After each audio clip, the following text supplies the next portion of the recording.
Hi, I'm Gary Engler, your socialist grandfather.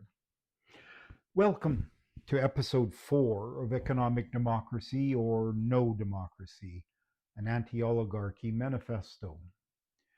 The last episode argued the most likely successors to capitalist so called liberal democracies are authoritarian regimes, whether led by outright fascists or billionaire chosen emperor CEOs. Today, some more criticism of our economic system. After 8 years of Ronald Reagan in the USA and 11 of Maggie Thatcher in Britain, the rest of the world's ruling classes fell into line and also persistently pushed policies that produced great wealth for a few thousand billionaires, huge income and wealth inequality, weakening of the social safety net in countries where such things existed, and stagnation in working class wages and conditions. This continues today. We've just lived through an era that proves capitalists care about their profits and power above all else, even beyond the wildest dreams of 19th century robber barons. The only surprise is that some people seem surprised by the outcome of trickle down economics, tax cuts for billionaires, and ever widening inequality. Aside from true believers in capitalism and those paid to promote the system as either the best possible or just the way things are, anyone with a bare minimum of common sense who does a little reading, a little thinking, and has some awareness of the world around us knows that encouraging greed is not good for most people.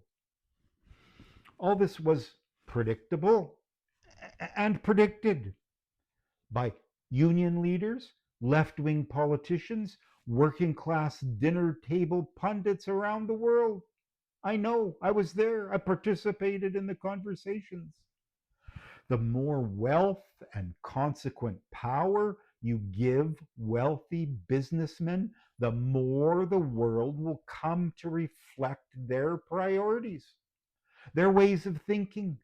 What in truth would trickle down was greed, competition, money being the primary measure of self worth, disregard for others, the use of any means necessary to get your way, plus the worship of fame and especially fortune. Then, more recently, authoritarianism and even fascism. Neoliberalism triumphed, and rather than getting better, the system and its effects on people have been getting worse.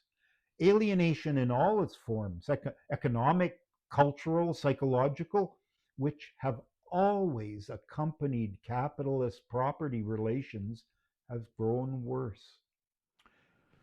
Economic alienation has triumphed in its goal of defeating workers. Property owners and their designated managers are accepted as today's feudal lords. Rather than challenge the system, unions accept that capitalists have the right to design our economies to make the most profit for already wealthy people.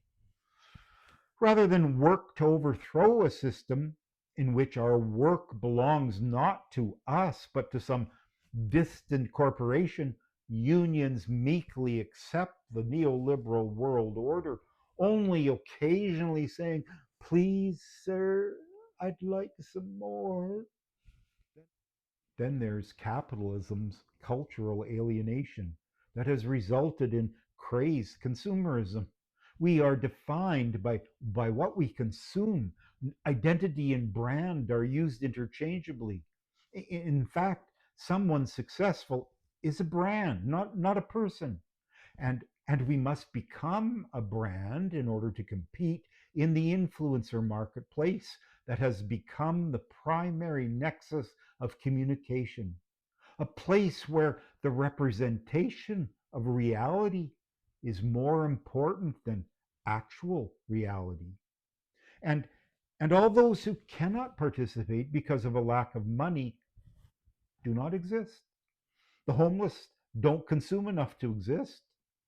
Those who are driven into bankruptcy by medical bills in the supposed greatest country in the world don't consume anymore, so they do not exist. The unemployed and underemployed do not consume enough to exist. And corporations only pay influencers who are positive towards them. Anyone who tells the truth about capitalism is shut out of the influencer market. This socialist influencer says, see you next time.